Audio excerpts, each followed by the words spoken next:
Bwana, leo tumeweza kushuhudia tumeshuhudia kwa mara ya kwanza Tanzania tunazindua lile bwawa la Mwalimu Nyerere ambalo lipo kule katika mto Rufiji. Ni bwawa la kufua umeme zaidi ya megawati 2000.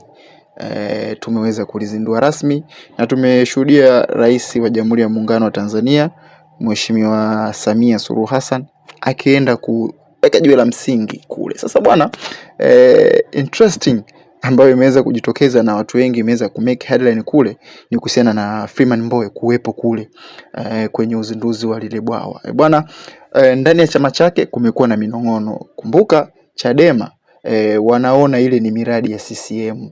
Ikumbuke bwawa la Nyerere ni mradi wa serikali ya CCM. Kwa hiyo kivivyote vile Chadema wasingeweza au wasingekuwa na ruhusa au isingekuwa vyema kwa Chadema kwenda kusapoti ule mradi. Japo ni mradi wa serikali ya Tanzania na utawanufaisha wananchi wa Tanzania, lakini kwa sera za vyama zilivyo, kitu cha Chadema au kitu cha CCM ni kibaya kwa Chadema no matter what. Na ndio maana ujenzi wa lile bwawa kipindi John Heche, huyu hapa makamu mwenyekiti wa Chadema sasa hivi, kipindi yupo bungeni alishawahi kuzungumza kwamba ni bwawa ambalo kwanza ni la kizamani, lakini pia linaenda kuharibu mazingira kwa sababu sasa hivi dunia imeshift huko kwenye matumizi makubwa ya rasilimali kama ya umeme wa kutumia maji, kwa sababu walitoa option akasema kuna nchi kama Singapore wao wanatumia tu solar panel kwa gharama ndogo na wanazalisha umeme zaidi ya hizo megawati 2000.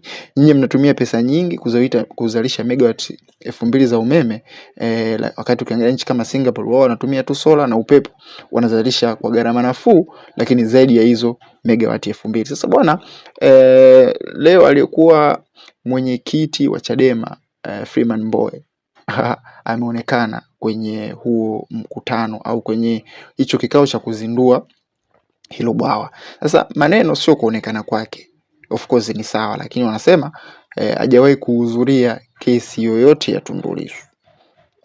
Kumbuka wiki hii bwana, au kwa siku ya jana tuliweza kushuhudia kesi ya Tundu Lissu ilikuwa imefika katika hatua ya 3, kwa maana aliweza kukutwa na kesi ya kujibu, kwa maana aliyokuwa anatuhumiwa nayo kweli yeye ndo alizungumza, ikiwemo yale maneno ya kwamba tunakinukisha na kupelekea kufunguliwa kwa kesi ya uhaini. Kwa hiyo alikutwa na kesi ya kujibu, lakini huyu ambaye ni mwenyekiti wake wa zamani na walikuwa ni pamoja ni marafiki kwenye chama na walikuwa ni makada wa chama kabisa, hakuweza kuhudhuria kwenye kile vikao vya mahakama ambavyo Tundu Lissu anashtakiwa navyo.